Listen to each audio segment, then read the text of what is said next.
Welcome to The Common Fan, your go-to podcast for SEC smack talk, top 25 game day predictions, and fan-first football takes in college or the NFL. Here is your host, Bryce Tillman. So grab a drink, pull up a chair, and let's talk ball.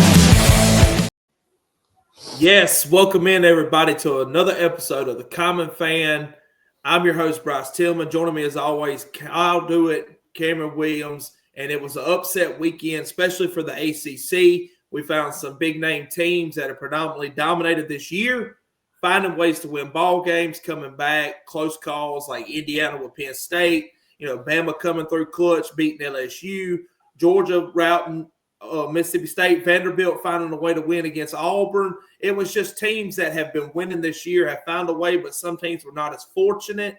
And we're going to dive into that today on this Monday edition of the recap of the weekend. Kyle Dewitt starting out. We got to talk about Alabama, man. Number 4 team in the country coming in against LSU. A big rivalry. That's always a game that you never know what to expect. And nobody knew what to expect out of LSU, especially with the intern coach coming in and, changing things up. Michael Van Buren, we've seen him play. Didn't meet expectations. Garrett Nussmeier falling short. But overall, man, hats off to Alabama for just finding a way to win the game. Yeah. And it really wasn't pretty, right? Like the offense, they started out real hot, come out of the second half kind of slow. Ty Simpson missing some deep balls. The thing about it, LSU defensive coordinator, he drew up pressure. That's all he did was bring pressure all night. LSU's defense is solid. Couple of things. I wish we give the ball to Daniel Hill a lot more. Like, he runs so hard. I think it's clear, like Jam Miller, first contact, like he's coming down. But Daniel Hill, he's coming downhill fast. He's hitting somebody, and it's got to be the second, third guy to get him. His touchdown run, he carried Harold Perkins 3 or 4 yards into the end zone. He's the X factor. I said it last week. I'm going to say it again. He's the X factor. We got to get him more touches. Ty Simpson looks solid. He had some passes that were just like, okay, this is Sunday type passes right here, right? Good game though. I thought I didn't understand pulling Garrett Nussmeier. He was 18 of 21 for 121 yards. Like, it's nothing flashy. They hit a lot of screens, but I mean, I think the thing that done it was that 3rd and goal stand where he tries to spin out and Jan Pierre comes through with a big sack. That probably done it for him. Overall, defense is looking solid. Good win.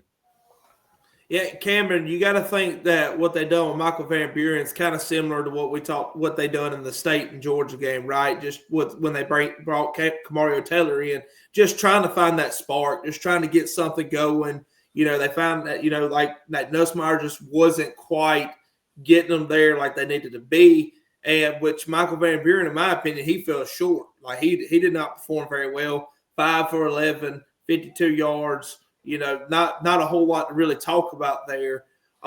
There's a stat going around about Ty Simpson on his deep balls that I thought was pretty intriguing. Ty's pretty good at, him and Jared Bernard, they hook up really well on that little mid-pass dig that they do or that slant towards the inside. But Ty Simpson is only 2 for 18 when it comes to deep balls. That shocks me about Ty. So, and it's worked for Bama. They've not had to really rely on that. Now, Saturday, there was a ball that hit Ryan Williams that arguably Ryan should have caught. That was a deep ball. Ryan should have caught that ball. But just overall in the season, like Ty Simpson's deep ball has not been very impressive. I don't know when that will come back and that Bama needs that. And I think that Ty needs to figure out a way to push that through. But other than that, I mean, Bama, LSU's defense done pretty good that game. They held them to 56 yards rushing. Now, they did get torched on passing for 288 yards. But, I mean, Bama to be able to win by 11 points, only put up just a little over 300 yards of offense, it's pretty impressive in my opinion. Yeah, and here's the thing. On 18 deep balls, right, Ty Simpson's thrown 142 attempts. He's only thrown 18 deep balls. The deep ball is considered 25-plus yards.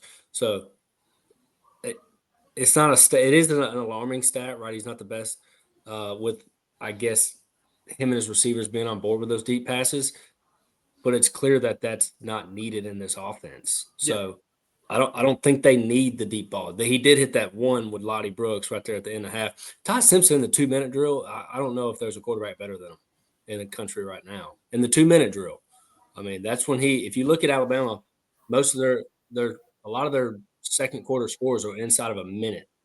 Well, I think Fernando Mendoza would like to have a word about that. So. I was about to say the exact same thing. Well, we've only got the one from him, right? Like you Yeah. see it every week from Ty Simpson is what I'm getting at.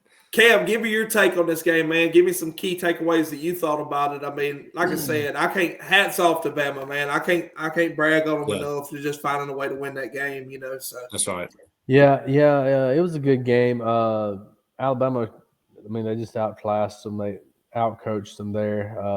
But I think that LSU actually had a little bit of spark coming into this game. I feel like they look better than they have all year, me personally. But They did. I will say this now: Nussmeier was playing. I thought he was playing pretty well, and you said the stat there. He just kept getting in trouble. I mean, he would get to where he was deep, and instead of taking a 3 to 4 yard sack, he was dropping back trying to make a play and going 8, 9 yards back, putting them into a deep situation. And I feel like that's one of the main reasons why Van Buren come in. But I will say this about Michael Van Buren. Coming in, he was threading that ball. When he did throw it, dude, he was. Man, I was like, I don't know how that's not picked off multiple times. He was not scared to push the ball down the field. Yeah. I felt like if they'd have got out of some 3 and outs, kind of kept the ball moving instead of stalling out sometimes, it could have been a little bit better ball game. But Alabama definitely they played where they had to play, put pressure on the quarterbacks, made plays when they needed to, and got the dub. Kyle, and before we move on from this game, you being a diehard Alabama fan your whole life, and Cam, me and you's grown up, we've watched enough Alabama to just know how that program is, how they roll. Are we ready to say that this Alabama team is a national championship contender? Is this team equipped? Are they good enough to win a national championship? Yeah. Well, I mean, there's possibility. When you look at the defense, right, I think, and y'all can double check me on this, I think Alabama leads the SEC for sure, and I think they're top 5 in the nation in turnover margin. Like they went in the game at 1.3, they're like 1.9 now. I think Ohio State's like 2.3. That's just based off how many turnovers per quarter of play or something like that. The defense is playing better than we've seen in the last 3 or 4 years, right? A lot of sacks, interceptions, Bray Hubbard, dog. I think so. I think they got a legitimate run at a national title this year, just as good as anybody else. But they've got to get that run game figured out. And I've made it clear I don't think they have to have the run game with this offense. But when you're playing Ohio State and you're playing Indiana and you're playing these teams that you need to dominate in the box, having a running back that can do that is crucial. So I think they need to be a really legitimate, like, hey, they're going to be the ones that win. They need that dominant running back. Yeah, I mean, I think that when it comes to my mind on who could match up with Alabama as far as secondary defense and like being able to protect the pass, the only team that really comes to my mind right now is Ohio State. I mean, their secondary is really good. You could argue the point for Texas A&M. I really wouldn't push back on that argument that they can contend with Bama in their passing game, but I think ultimately – in Georgia too. I mean, honestly, let's not act like that Georgia couldn't do it. I just think personally that who would be able to sit there and compete with Alabama for 4 quarters straight, especially like defending their pass, would be Ohio State, just because that's kind of what Ohio State's pass defense. I mean, their defense is known for right now. It's their secondary, so it's going to be interesting to see. Cameron, is there a team that you think that could match up Alabama really well, that is going to be in the hunts for the playoffs for the national championship? I think A&M would go 4 quarters with I think Alabama. they would too. I think that would be a good game. I really do think Georgia. Yeah. Georgia, I'm not going to say what – I mean, we all seen the game. It was a good game, 3-point game at the end, and could have really went either way. But no, I think Ohio State, with Julian saying, I think that'll be a shootout with Alabama there. Their defense is pretty decent. It's all about what's the difference in these games are getting pressure on the quarterback. Who has been able to put pressure on Ty Simpson to break? Because, like you said, once LSU started getting a little bit of pressure on Ty, I think he was in the first quarter, he was 8 for 8 or something like that. Then he came out after that and had five consecutive drops or drop passes, so bad throws. Yeah. So I don't know, man. I feel like right now Alabama's kind of leading the way, leading the surge in the SEC, but I think A&M would be able to go 4 quarters there. Yeah, I think I A&M agree. side for sure. I agree. And now you want to talk about a defense that Alabama played this weekend in Oklahoma that can get to a quarterback, they'll be able to. So I'm interested to see how Alabama will approach that game because that's going to be one that Ty Simpson will get some pressure. But what I've noticed about Ty Simpson is when you're coming to him, he punishes you in the middle of the field, bro. Like Isaiah Horton and them are there in the middle of the field ready to get after it. So real quick, before we dive into this next game, we got to do a quick shout out to some of our ad partners. All right, guys, I love tattoos. Y'all love tattoos, right? Everybody loves tattoos. It's year 2025. So do you want a tattoo that turns your head? Then you need to follow Dylan Walker Tattoos on Facebook. Subscribe to the Common Fan Podcast. Like and subscribe below. And get $100 off your full day session. Black and gray realism, one-on-one, private studio, no distractions. Visit my buddy Dylan Walker Tattoos on Facebook. Like his page. Check him out. He's got a ton of good work. Y'all will really, really enjoy it. And if you're in the mood for a tattoo, he's the guy to go see. And he's turning some heads to change the game in Mississippi. This episode of The Common Fan is also sponsored by Miller Insurance Group, Mississippi, locally owned by Trey Miller. Hey, look, if you need life insurance to protect your family or auto home coverage to better fit your wallet, Miller Insurance makes it easy. Get a quote and real guidance from people who live where you live. All you got to do is call 601-394-3795, or you can email him at Trey, T-R-A-E, at millerinsured.com.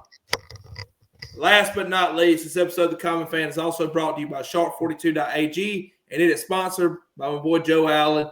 Sharp42.ag allows you to place great bets from any sport with marketing odds. At Sharp42.ag, Joe Allen has you covered.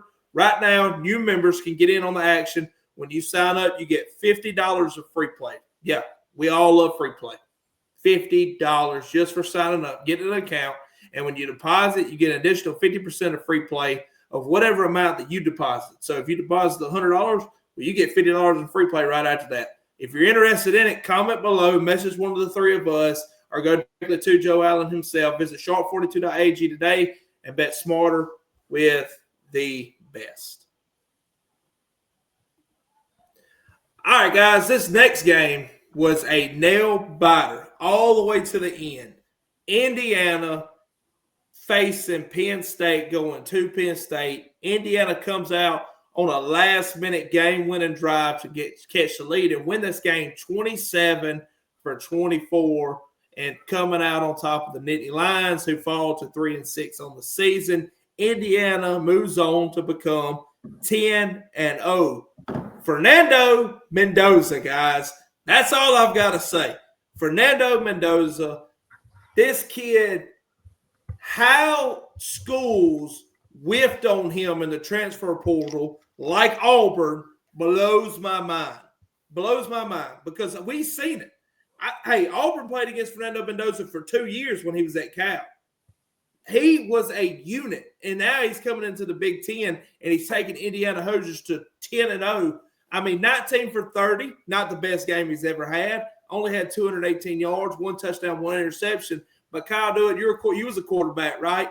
When you find ways to win a football game like he did in that last drive of that game, man, that seals the deal. Yeah, he I mean, dude, that again, right? I made the comment about the 2-minute drill. I mean, he made it happen. He come back when they're losing. It's 24-20, right? I mean, the season's on the line. They're about to lose. I mean, he made it happen.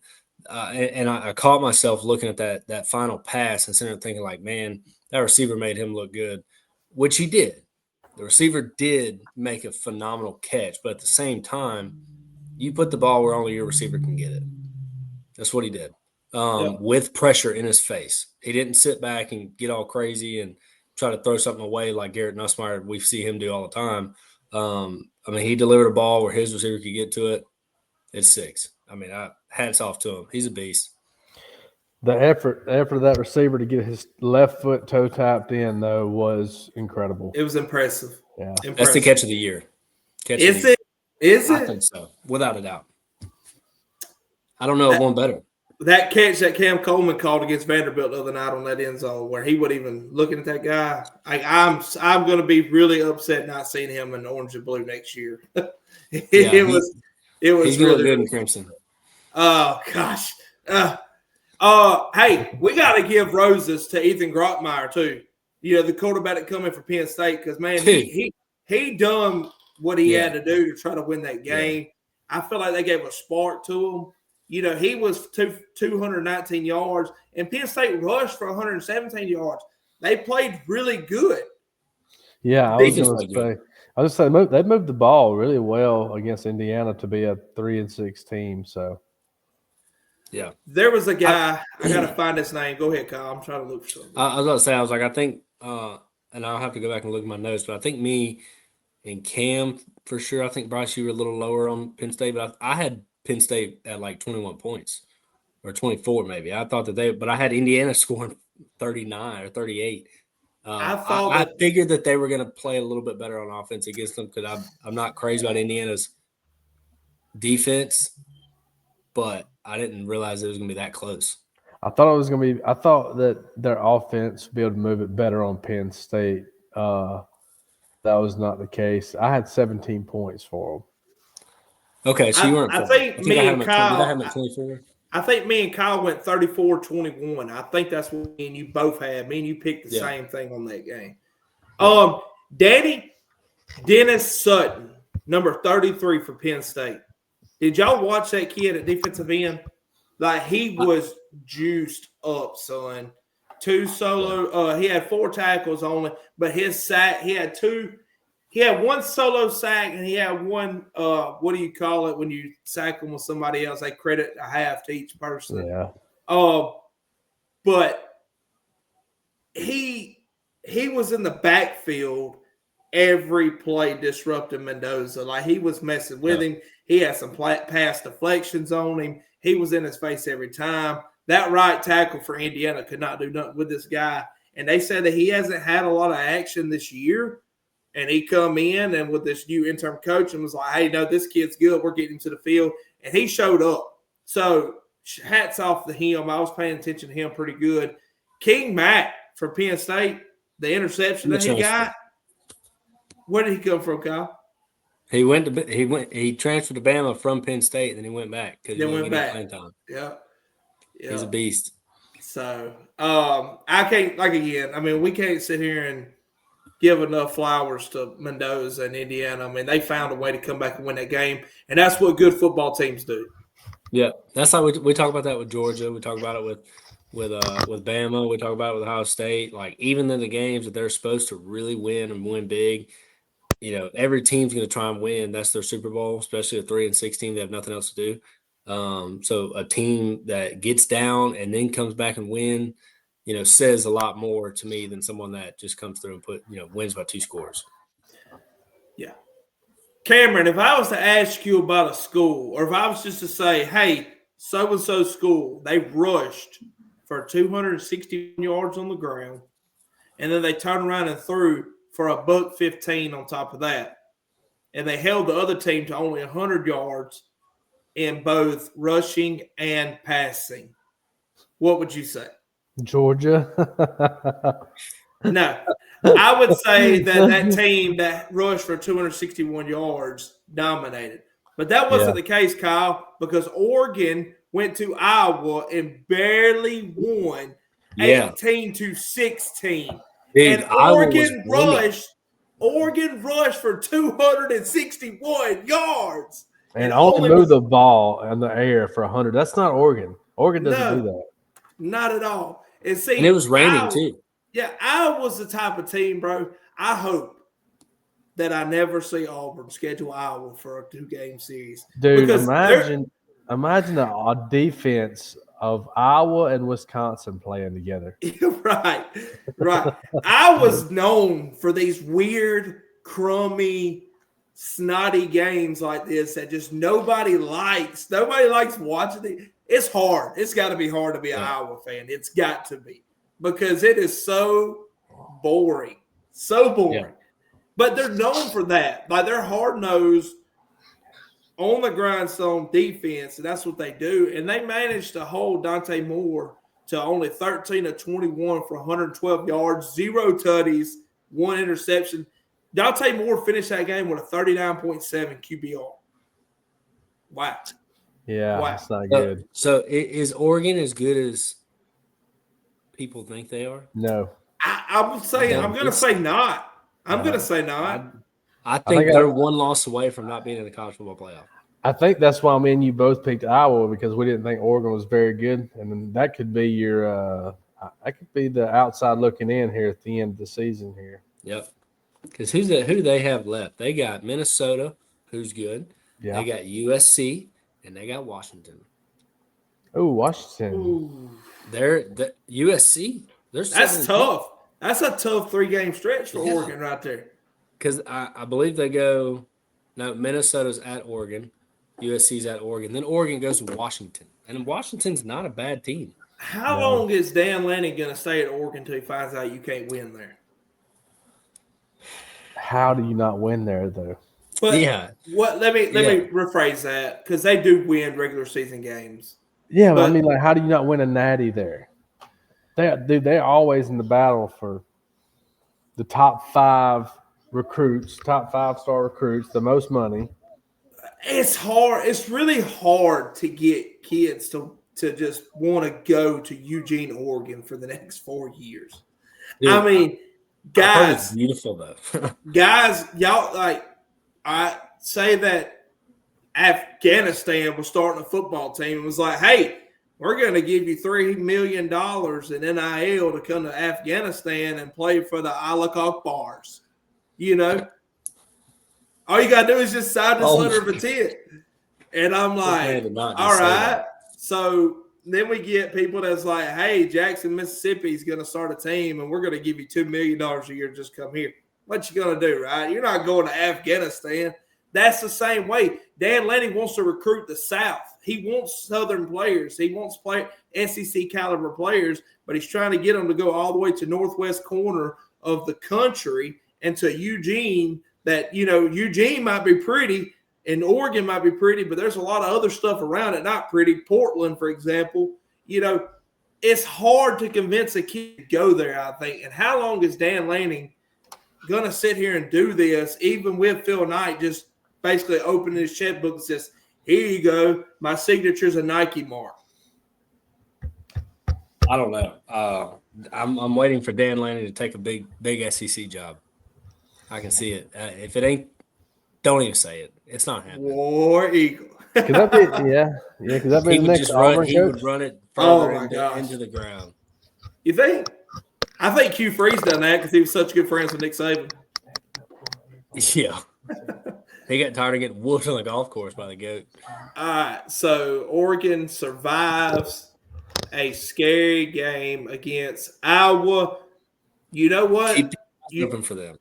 You know who didn't have to survive? Texas A&M, buddy. Did they not BTA Missouri in this game or what? I actually thought that was going to be a pretty decent game. When I first started watching, I was like, okay, you know, and then I flipped over to the other game, and I flipped back, and it was 14-0. I was like, what happened? And then it was just downhill from there. What happened? What happened? And it was bad. Missouri had 2 running backs over 100 yards rushing and a touchdown. Dude, did y'all see that strip sack? The defensive line got to the quarterback, then picked it off in the air, and then run it for 100 yards. That's crazy. But look, like Provula didn't play right. It was a freshman, Matt Zollers. Matt Zollers. Provula's still trying to find his foot. What do you mean he didn't play? Provula's out for a while. Yeah. Marcel Reed, 20 for 29, 221 yards, 2 tutties, no interception. And A&M rushed for 243 yards with 3 touchdowns. So, I mean, damn, son. too. Damn, son, like line up. Like you gotta play. Like what was Missouri doing? Like I don't know. I don't know, man. How do you have 200-yard rushers, 2 touchdowns, averaging over 6 yards a carry, 6.5 yards a carry, and lose by that much? I don't know. I'll tell you how. Your quarterback goes 7 for 22. Yeah, that's out. 77 yards. QBR 17.4 QBR. yeah, that's what I was going to tell you. A big whopping score at QBR at 17.4. Look, I'm glad A&M won this game. I'm glad Missouri's out of this talk. They should have never even been there to begin with. Guys, if y'all go back on the Common Fan at preseason, we were not high on Missouri this season, and I think this justifies it, and this shows why right here. Now, they're having a little bit more success than what we anticipated, but I think I had them going 7-5 at the end of the season, and they could still very well get to that point because I think they still got to play them. I think they still got to play Mississippi State, don't they, Cam? Yep, they got to play State. That'll be just about our last chance for a bowl game there. Yeah. State might get that. That's the game that does it, though, in my opinion. State might get that one. I don't know. If they play Camario, maybe. If they go back with Chapin, probably not. So, yeah, Texas A&M wins 38-17. But let's talk about Mississippi State. Let's talk about Georgia. Let's go ahead and get it out of the way. Let's peel the scab off. And, Cam, I want to get your input on it specifically. But I just got to say this before we dive in this game. Look, Georgia wins this game 41-21. Ugly, ugly performance by Mississippi State. Why hasn't Camario Taylor played all season long for Mississippi State? Such a beast. Mississippi State scored 3 touchdowns, all of them at the hands of the freshman QB. He rushed for 3 touchdowns. He moves the ball. He's a playmaker. He scrambles. He gets first downs. Chapin cannot do any of those things. Georgia come out dominant. I mean, it was State come out, first drive, picked Georgia apart. Second drive, couldn't move the ball, couldn't run the ball, couldn't do nothing. Georgia just stayed constant the whole way. Kirby, I mean, I told y'all he's one of the best coaches out there. And it's bad. I mean, he's good, and I don't like him, but it doesn't matter. He's good. They're dominant. He's the clapper. He's a swinging gate up 3 touchdowns on 4th down, swinging gate at the 40-yard line kind of guy. And then does some flinching like that when they're clapping for hiking, but then he's complaining about Auburn clapping, saying they're clapping. So he's just cheap to me. But I mean, he's good. They're good. Hey, if you ain't cheating, you ain't trying. I guess so. But no, they dominated. There ain't no doubt about it. State, the only answer they had for him was Camario Taylor, and he come in after halftime. So, but it is what it is. State looked terrible. And the only thing I'll say about this game, because it doesn't deserve any kind of time from anybody on the Mississippi State side, but every game and press conference after the game, post game, it's always Levy's like, he's like smiling. He's like, oh, it's just, it is what it is. We're not looking at this game anymore. We're moving forward. It's on to next week. And this is the first time that I actually seen Levy say, you can just see it on his face. He's ticked off. And he's like, I'm mad. We had a chance here. We had a shot to put ourselves out there. This is the worst game we've played all year. He's like, so we got to own up to that. He was like, I'm mad because the fans showed up. We asked the fans to show up. They showed up. They've continued to show up, and we failed them. He's like, so I'm ticked off. I was like, well, I mean, that's good. I'm glad to hear that. Yeah, about time. It's about time. And look, I'll before I nitpick on it, and Kyle, I mean, we got to give shout. I mean, Gunnar Stockton, man, 18 for 29, 264 yards, 3 touchdowns. The team collectively for Georgia rushing for 303 yards. I just said it on that last game. I'll say it again. Damn, son.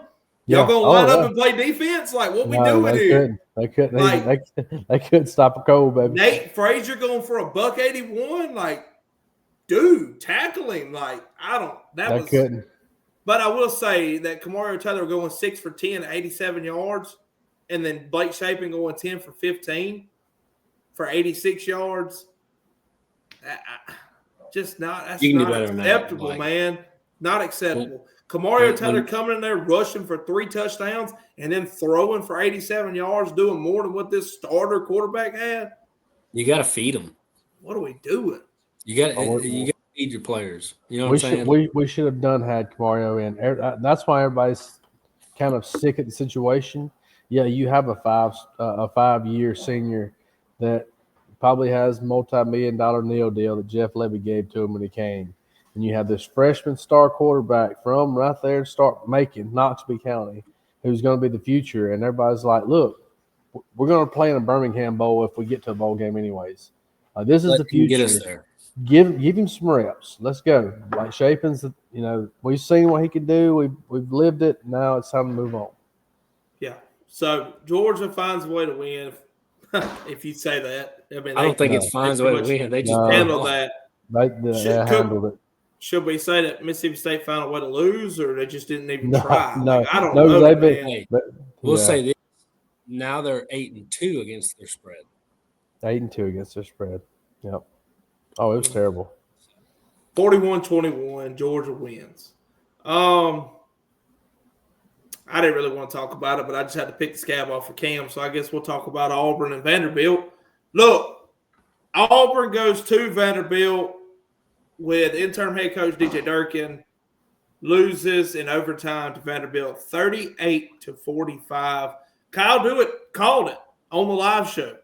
He said this will be the game that Vanderbilt scores the most points on Auburn in regular season, and they did, and they almost doubled it. I mean, they were 3 points away from doubling what Auburn's highest scoring was of the season. Before this game, Auburn only allowed 24 points per game. They finished this game with Vanderbilt at 45 points. Seen a stat that such Auburn thing to do to break a stat would be that Vanderbilt has never in their history of a school won a football game when an opponent scored 38 points until yesterday. They did. Wow.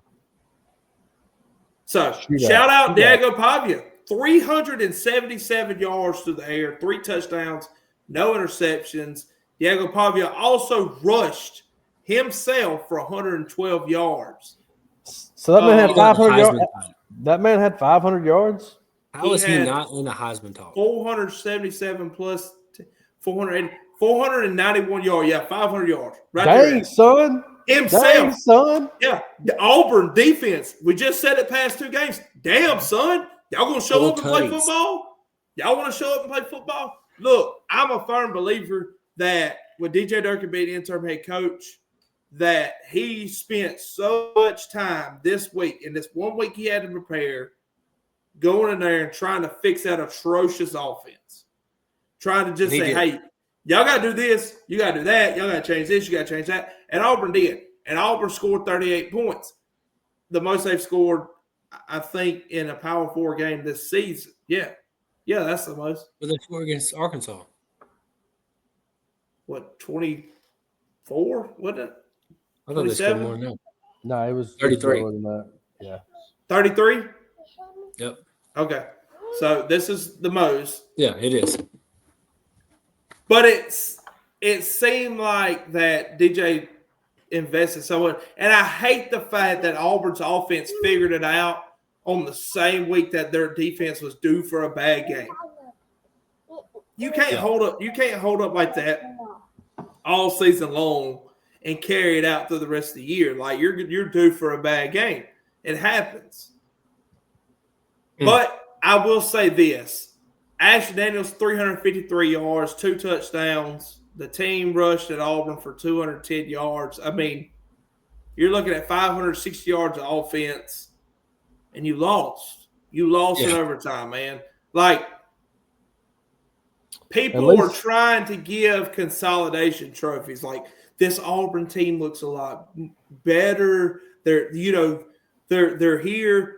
The DJ Durkin wants this. He's trying.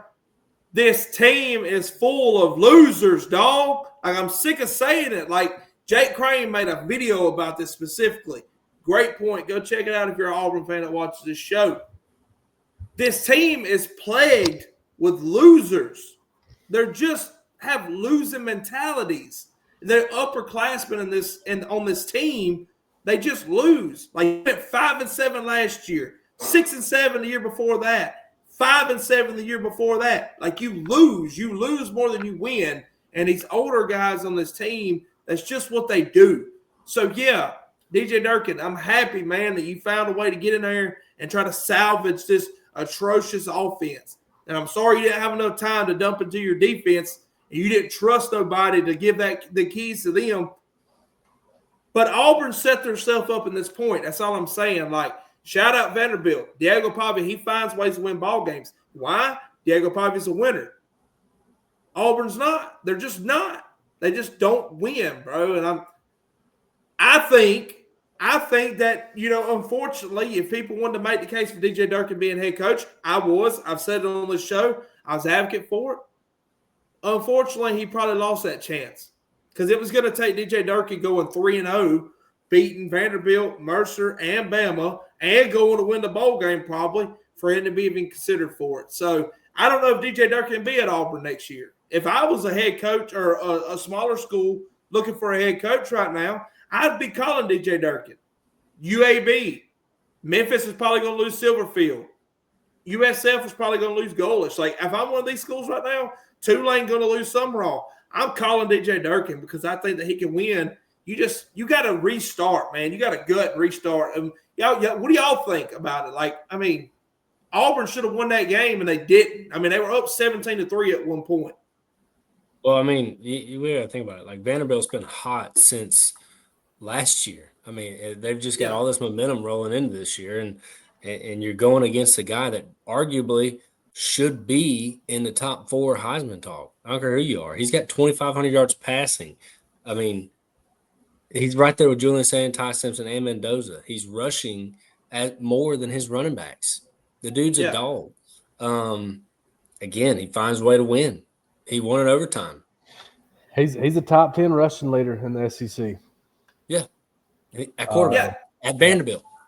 Yep. And I get it. I mean, there's 7 other teams that lost to Vanderbilt before this game, but it's not so much Vandy winning. It's just Auburn losing another game. That's what's aggravating about it. It's like Auburn's 4-6, and all 6 games they've lost, the biggest deficiency was 10 points against Georgia. Like, Cam, you're there. I mean, like you going through the same thing. Like, why do these teams just? I don't know. I hate to say it like this, but it's just what it is. Is they're not there. They're not there. This is the best Auburn's looked all year. They got rid of Hugh, the best, most points they've scored, the best they've looked, but still don't have but still don't have what they need to sustain or to make a play to get there. And that is what it is. While we're looking at Pavia real quick, let me make something known. Passing, 2,440 yards, 70% completion percentage, 21 touchdowns. He does have 5 interceptions. He's got 613 yards rushing, 5.2 yard average, 7 touchdowns. So he has 28 touchdowns and over 3,000 yards of offense, and he's not even in the top 5 Heisman odds. That's crazy. It's great. I mean, disrespectful, honestly. It is. Yeah, I agree with that. And I just think, unfortunately, for Pavia, it's just in a year where so many are doing so well, right? Like, because you could make the same argument. I mean, not that to that extent of stats, but like Gunnar Stockton, he's right there with them, with the best of them too, right? He's not even getting mentioned for anything, But he doesn't. How many pass yards does Stockton have now? 2,000, I think. I have no idea. That's a good question. I don't think it's. 2,040. He's got 1,776 this season, so not a ton. It updated. He's got 2,040. Okay. Yeah. Okay. Yeah. 2,040. And I want to make, because we do, like I know we have 2 Vanderbilt fans that message me all the time that do watch this show. I want to be very clear about it. Like, y'all found a way to win. I'm happy for y'all. Like, does it suck that I'm an Auburn fan? Yeah, absolutely. But I'm happy for y'all. Y'all found a way to win, and that's what winners do. That's what Clark Lee is a winner. Diego Pavia is a winner. Alexander's a winner. Stowers is if he's not a first-round draft pick, he will be an absolute steal for somebody second round when he does get drafted. And I hope it's the Carolina Panthers that draft him. So, lost today, by the way. Don't even talk about it. Sure you don't want to talk about that? All right, so we'll wrap it up with this game, and then we'll just talk about these rankings real quick, and we'll wrap it up. Washington losing to Wisconsin. Number 23 Washington finally got ranked. They've been begging for them to get ranked all season. And blew all season. Turn around, got ranked, and blew it. They lost 13-10 to Wisconsin. Wisconsin is now 3-6 on the year. Washington is now 6-3 on the year. Damon Williams, only 20 for 32, only 134 yards, 1 touchdown, 1 interception. Wow. I will say this: Wisconsin did storm the field over that, though. Did they really? Yeah. Nice. Yeah. I mean, how many? That's their third win. So yeah. And it was a ranked opponent, so I get it. Wisconsin have 4 different quarterbacks come in, and they had a whole whopping 48 yards on offense. And 1. I'll say it. Damn, son, y'all know how to throw a football over here? Like, what y'all doing, dude? Defense wins championships, baby. Hey. Wisconsin won this game with 48 yards of passing and 157 yards rushing. So just a little over 200 yards of offense. Wisconsin won. Washington only had 250 yards. So I bet that was a real boring game to watch, and I'm not going to lie to you, I didn't even watch not one single play of it. So there's that. Not the first. I caught the highlights. There's that. So, yeah. And Cal upsets Louisville. We don't have to dive in and go into all the stat breakdown, but, yeah, that shot Louisville out of their hopes of making playoffs, I would say. Would y'all agree? Well, I think they're still in the running for the conference title. That'd be the only way they want it. That's the only way they get it. It's same for Virginia. I mean, Virginia, one of them's got to go play Georgia Tech. So I know we talked about this, but does this help the ACC get more in top 12, or does this hurt the ACC? It hurts. I think it hurt them. I do too. Their number 1 team is 13th, 14th. Georgia Tech. Yeah. Yeah, because the loser of the ACC is not going to the playoff.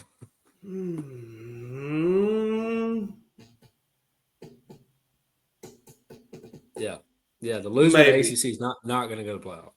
They won't if let's see, Big 10. Let's look at Big 12. Let's look at Big 12. All right. So if Texas Tech and BYU played again in the Big 12 championship and BYU ended up winning that one, and that would probably squeeze Tech and BYU back into the playoffs together, then correct. ACC's not going in.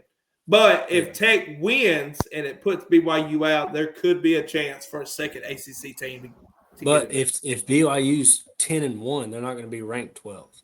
I'm going to tell y'all, if BYU lines up with Texas Tech again, it's going to be another BTA. Another one. Agreed. Yeah, I like BYU's coach. I like him. Listen to him talk and stuff. Yeah, I know. I like him too, but I can't say his name. I can't pronounce it. I forgot what it was, but the way Texas Tech torched them, yeah, I don't know if BYU wants that smoke again. All right, so just for a few minutes, let's talk. All right, so Texas and Oklahoma, one of them is fixing to get put out of here, or both of them. Yeah, or both. Because if Georgia beats Texas this weekend and Bama beats Oklahoma this weekend, that's both of them would at best finish with a 9-3 record. Yeah, they're out. No, they still got – no, they've already played each other. Never mind. Texas still got to play A&M. That's a loss. Texas is out, buddy. Yeah.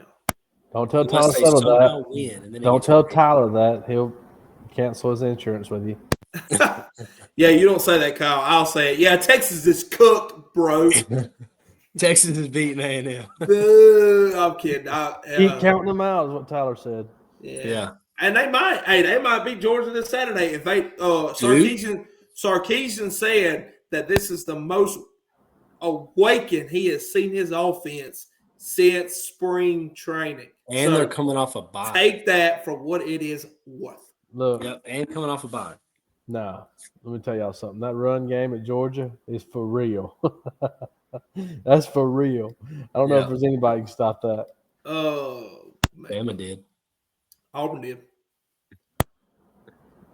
Bama didn't stop it. They just didn't let them Georgia score. still won that game. Gunnar Stockton won that game. Alabama just scored more than what they could run. Yeah. All right, so Bama would be in, Georgia would be in, Ole Miss would be in, Texas and Oklahoma, possibly both of them could be out, but that would put Vanderbilt in. And I mean, you talked about, Bryce, if let's say Bama does take another loss, I would rather it be to Auburn than Oklahoma or in the SEC championship. Because if we don't lose SEC championship, because we're not there, we have a lot much more time to get prepared for the playoffs. I think at this point, Bama would have to lose to Oklahoma and to Auburn to not get in. Yeah, no, I agree. As of now, Bama's in. They still got to win. They still got to win, but I don't know. And I say that, but maybe they do go to SEC title and play A&M and have a freaking ball game, right? And they figure them out. Let's say they lose, they might see them again. So the two teams that go to the SEC championship are both locked for the playoffs. The way I see it right now, 100%. Texas A&M and Bama in an SEC championship game. Holy crap, boys! Cinema. That will be wow. Well, here's the problem with that. Ole Miss. I was about to say Georgia and Ole Miss, and then if Oklahoma survives, don't know if they do, but they would have. That mean them beating Bama. Okay, but then you got Texas Tech, BYU, and Utah. If you already got 4 to 5 SEC teams getting in, you don't think they'll slide 3 Big 12s in there or Big 10s? You'll have Ohio State. We also got to consider that. We also got to consider one group of high schools going to be in there too. It's not Memphis. No, right now. It's JMU. It's either JMU or South Florida. Yeah, JMU's 8-1. Mm-hmm. That would be impressive to see JMU there. Yeah. I just hope that they make the sections of the playoff 1, 2, 3, 4, like they put them correctly so that you have some really good quarterfinals and semifinals, not some big blowouts. You know what I mean? Like I want to see Ohio State tested in the quarterfinals. I want to see Indiana tested in the quarterfinals, which they have to. Indiana and Ohio State should win out. Ohio State's got Michigan. They got to play. Yeah, that'd be big team. Hey, Michigan's lurking back there at number 18, but they're another team that can find their way in that 12 games. Let them fool around and beat Ohio State. They're in there. Well, yep, they'll be up there. I ain't gonna say. I think it's safe to say though that you'll see one ACC team in there. Well, yeah, I mean you got to. No, one and only. Right. I don't think there's a second. The closest you got Georgia Tech is your number 1 ACC team. They're 14th. Miami's 16th. Unless they go play each other and Miami beats Georgia Tech, I don't know. That also means Georgia Tech would have to beat Georgia. That's not impossible. It's not. There's a lot left. Me and Branson's talking about going to that game. It's on a Friday night. We're talking about going to that one and going to the Iron Bowl right after it on Saturday. It'll be pretty insane. Anything else before we wrap this up and see y'all Thursday for the live show? No.